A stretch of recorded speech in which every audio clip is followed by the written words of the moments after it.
ടെറസിൽ പറഗോളയുണ്ടോ, വീട്ടിൽ ചോർച്ചയുണ്ട്. അതുപോലെ ചോർച്ചയുള്ള ഒരു സൈറ്റിലാണ് നമ്മൾ എത്തിയിരിക്കുന്നത്.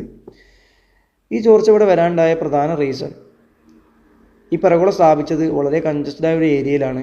അതുകൂടാതെ തന്നെ വ്യക്തമായ പ്ലാനിങ്ങോടെ അല്ല ഇത് ചെയ്തത് എന്നുള്ളതാണ്. ഇത്തരം ഏരിയകൾ പറഗോള സ്ഥാപിക്കുമ്പോൾ നമുക്ക് ഗ്ലാസ് ഫിക്സ് ചെയ്യുന്ന സമയത്ത് ഈ പറഗോളയിൽ നിന്നും ചുരുങ്ങിയത് ഒരു 6 ഇഞ്ചെങ്കിലും 4 വശത്തോട്ട് ഗ്ലാസ് പുറത്തോട്ട് തള്ളി നിൽക്കണം. അല്ലാത്ത പക്ഷം വെള്ളം ഉള്ളിലോട്ട് മറിഞ്ഞു വരാനുള്ള സാധ്യത കൂടുതലാണ്. രണ്ടാമത്തെ കാര്യം, ഇവിടെ നമ്മൾ ഉപയോഗിക്കുന്ന ഗമ്മ് സിലിക്കോൺ ഗമ്മ് ഉപയോഗിച്ചിട്ടാണ് നമ്മൾ ഈ ഒരു ഗ്ലാസ് ഫിക്സ് ചെയ്യുക. നമ്മുടെ കാലാവസ്ഥ കൊണ്ട് 1-2 വർഷം കൊണ്ട് ഈ സിലിക്കോണിൻ്റെ ഗമ്മിൻ്റെ പ്രോപ്പർട്ടി നമുക്ക് നഷ്ടപ്പെടും. അപ്പോൾ അതിലൂടെ വെള്ളം ഉള്ളിലോട്ട് കടന്നു വരാനും സാധ്യതയുണ്ട്. അപ്പോൾ അതിനെ തടയാനാണ് ഞാൻ നേരത്തെ പറഞ്ഞ പോലെ ഒരു 6 ഇഞ്ചെങ്കിലും മിനിമം പുറത്തോട്ട് തള്ളി നിൽക്കുന്ന രീതിക്ക് ഗ്ലാസ് ഫിക്സ് ചെയ്യാൻ നമ്മൾ എപ്പോഴും ശ്രദ്ധിക്കണം. മിക്കതും ഇതുപോലെ കൺജസ്റ്റഡ് ആയിട്ടുള്ള ഏരിയയിൽ പറഗോളയും നമ്മൾ ഒഴിവാക്കിയാൽ ഇത്തരം ഇഷ്യൂസിൽ നിന്ന് നമുക്ക് ഒരു പരിഹാരമാവും.